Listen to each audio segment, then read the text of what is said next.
strong will and determination is very true. And finally, guess what? The show must go on and is here after such a long waiting period. And for more on the torch relay, let's get to our correspondent Terence Terashima in Fukushima.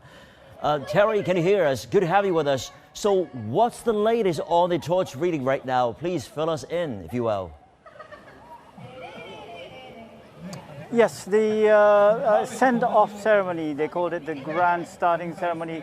It started at 9 o'clock local time, 0 GMT here. And it started with a few representatives and with a lot of precautions for infections. People had to wear a mask and no cheering, just claps, hand claps and so forth. And I'm standing in the fifth stopping point for the torch relay, and the organizers and the local authorities have advised people not to come to watch it at home so they won't have any crowds, but of course you can't stop people to join in the festivities. As you can see, there are a lot of people here trying to feel the festivities, especially for people in Fukushima, because they have went through a recovery process after a big earthquake and tsunami last 10 years ago, and they've been going through this process. So people in Fukushima are enjoying this. It's going to take about 121 days to go through Japan, but in some prefectures, they don't want the torch relay to go through their prefectures or towns. So that is something that is still to be worked out. But in general, the mood here in Fukushima is pretty good. Right, well understood, really, for that reason. And the Olympics, as you mentioned, are just 4 months away from now. How are the preparations and COVID measurements going in Japan now? Well, the preparations are pretty much done, and they have decided that they're not going to have foreign spectators to watch the games. But however, there's still a lot of details to be worked out. And the mass vaccination of the general public for the COVID-19 won't start in Japan until July. So that is a very, very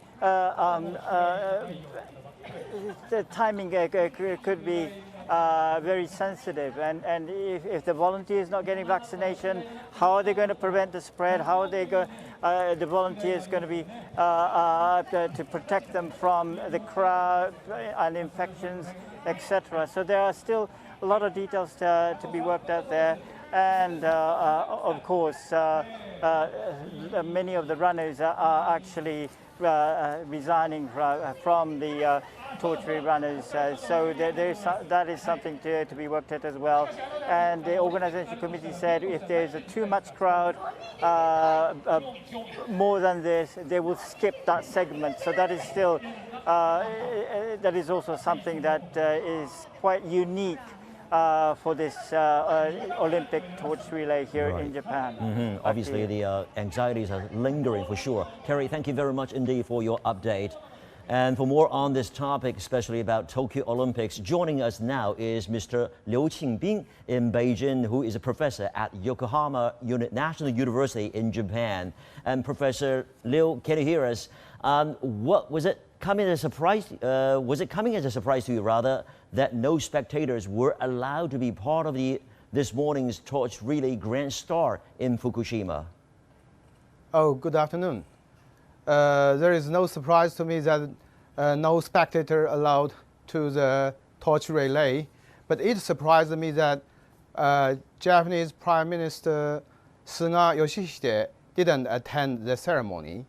And the key member of Association of Medicine Doctors of Tokyo Metropolitan just made a strong announcement that ask government don't allow spectators from domestic.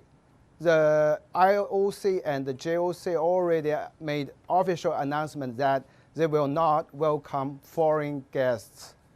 And it will not surprise me that the Tokyo Olympic will with no spectators from domestic and overseas. Right. Of course, obviously, it is what it is right now. But since the torch really is underway, how optimistic are you that the Tokyo Games will succeed? And what are your major concerns, if any? You know, we Chinese people wish the Tokyo Olympic will succeed, but it depends on the control for the pandemic by Japanese government and Japanese people's hands. And the Japanese government already put their face on vaccine, and it depends on the vaccine. Will the U.S. government support the Japan's vaccine plan, and will they send their athletes to attend the Olympic Games? The U.S. government still not decide, and they are watching about that. A friend in need is a friend indeed. And the Chinese government as neighbor, and they want to give support to the Japanese government and also support the Tokyo Olympic Games. And I hope both governments can cooperate and make succeed Olympic Games. Thank you very much indeed, Professor Liu, for sharing your thoughts with us. And indeed, this is an ongoing topic, and there's so much to be decided and so much still up in the air. But we look forward to this grand occasion of Tokyo Games.